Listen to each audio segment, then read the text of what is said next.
All right, so the middleweight division is heating up. There's a lot of contenders, a lot of people vying to become the champion, people calling out for interim title fights, people accepting interim title fights, and a lot of talk going down on Twitter. The reality is, it looks like Khamzat Chimaev versus DRICUS du Plessis potentially was the fight that was going to headline International Fight Week, which goes down, by the way, in just 2 months. That is not a long time, and we still haven't got the blockbuster headliner, but the UFC has plenty of options. I'm sure they won't disappoint. But it seemed like DRICUS du Plessis versus Khamzat, that was going to be top of the bill. Co-main event would have been Alejandro Pantoja defending the flyweight strap once again. But injuries are a part of the sport, okay? They just happen. This is one of the toughest sports in the world. All the different disciplines, the sparring, the strength and conditioning that you have to do, okay? Injuries happen. People are only human, and DRICUS du Plessis appears to have gotten injured. So the fight is off. That's been reported by plenty of media sites, and Khamzat Chimaev is not happy. Now, of course, he's not happy. He's pissed off, right? He thought he was going to get a shot at becoming champion of the world. And he comes out and he says, this guy is big as bullshit, okay? This is #1 bullshit. Talking a bit of shit, trying to stir the pot, trying to poke the bear. I get it. Listen, they're going to fight in a cage, talking a little bit of shit. That sells the fight eventually. But DRICUS responded. He said, let's take a look at the last 2.5 years and tell me who is bullshit. Now, that's a pretty good response, because in the last 2.5 years, DRICUS du Plessis has fought 6 times against Sean Strickland, Israel Adesanya, Strickland again, Robert Whittaker, Derek Brunson, and Darren Till.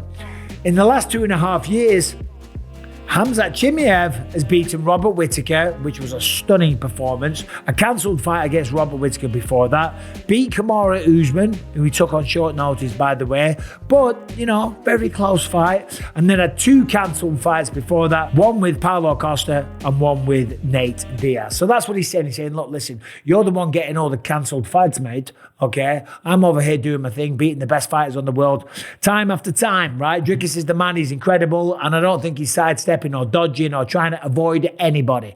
Now listen, Khamzat Chimaev is a force of nature. He's ridiculous. What he did to Robert Whittaker, what he does to a lot of people, the way that he bulldozes everyone. Yeah, okay, some idiots, some haters on the internet might come up with that narrative, but that isn't DRICUS du Plessis. And guess what, fighters? When you're good enough to become champion of the world, you're not afraid of anybody. And certainly when you're a successful defending champion. But as I say, Khamzat's going to talk a lot of shit. And Caio Borralho, who's 17-1, he's raising his hand. He's trying to get a big fight. He's also trying to become champion of the world. In fact, he wanted to fight Nassourdine Imavov, who just knocked out Israel Adesanya. He's ranked #1 right now, okay? So according to the rankings, it should be Imavov next. Now, Imavov is #1 and Khamzat's #3, okay? So technically, according to meritocracy and according to the rankings, Imavov should be next. However, we got to remember, Khamzat destroyed Robert Whittaker. And I hate saying that line because it's like I'm being insulted, but it's just what happened. But he did that way before Imavov knocked out Israel Adesanya. And that's when Imavov jumped up the rankings and took the #1 spot. So this fight between Khamzat and DRICUS made sense a long time ago. Caio Borralho's calling out Imavov. Imavov came out, put out a little video. He said, these guys, they always want that. They want to fall forward. So if they lose, they said, well, we lost to the ranked #1 guy, rather than losing to somebody behind you, okay?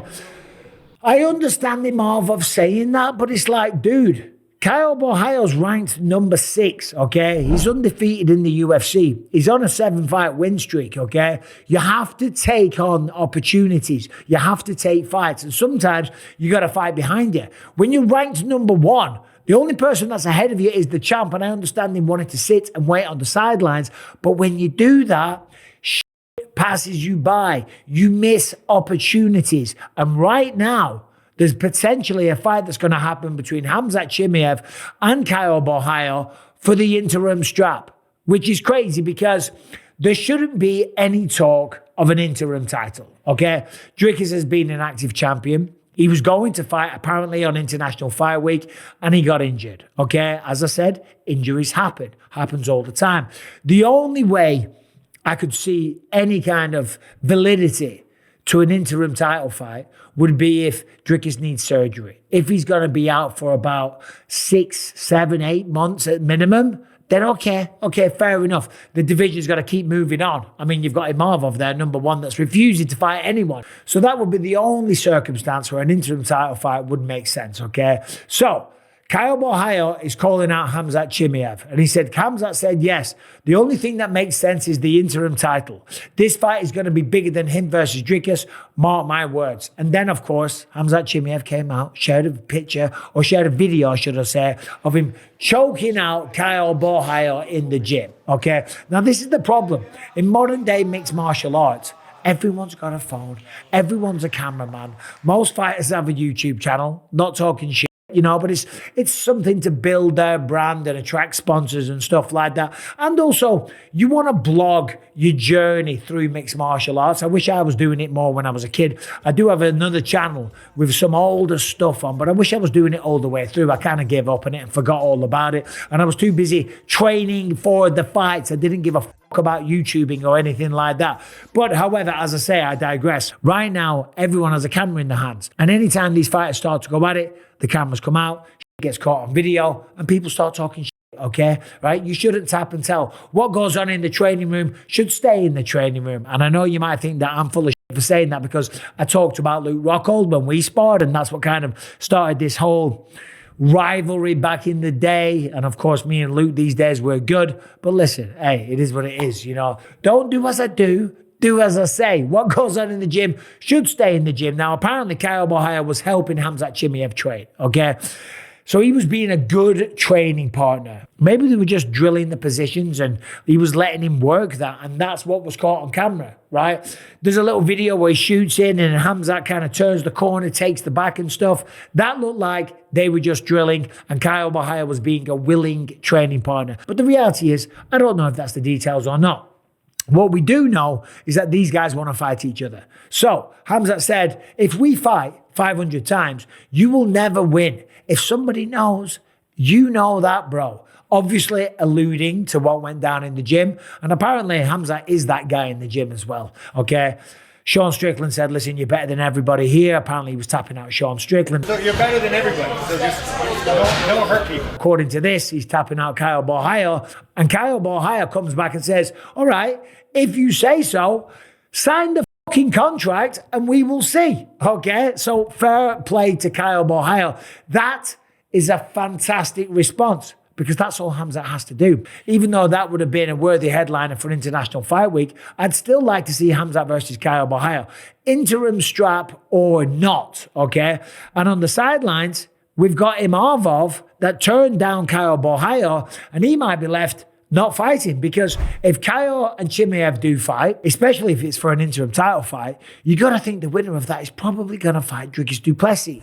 So in the meantime, because Caio Borralho has been willing to fight, because he's calling people out, like Imavov, like Khamzat Chimaev, calling out everyone because he wants to stay active and improve, and every time you go through a training camp, you get better.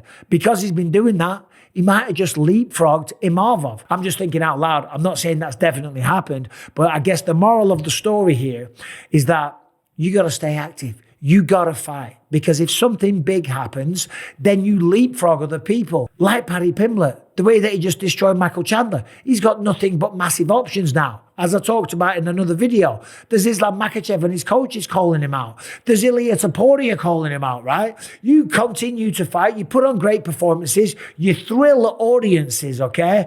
People want to fight you. Simple as that. It creates opportunity, not sitting on the sidelines. So anyway, does Khamzat versus Caio headline International Fight Week? I don't think it does. I think it would be a tremendous fight for the card, even if it is for the interim strap, which I guess until we find out about the injury from DRICUS Plessis, we don't know the situation there. But I doubt it's going to be for an interim strap, but it would be an incredible fight to have on the card. I'm still hoping that it's going to be Tom Aspinall versus John Jones. Tom Aspinall was talking on his YouTube channel and he said there is going to be an announcement soon. I do know what's happening. There will be news coming, hopefully, very, very soon. He said his lips are sealed. He can't say what it is. We all know what that's probably going to be. However, it might be someone else, which would make me and you and everyone absolutely lose their minds.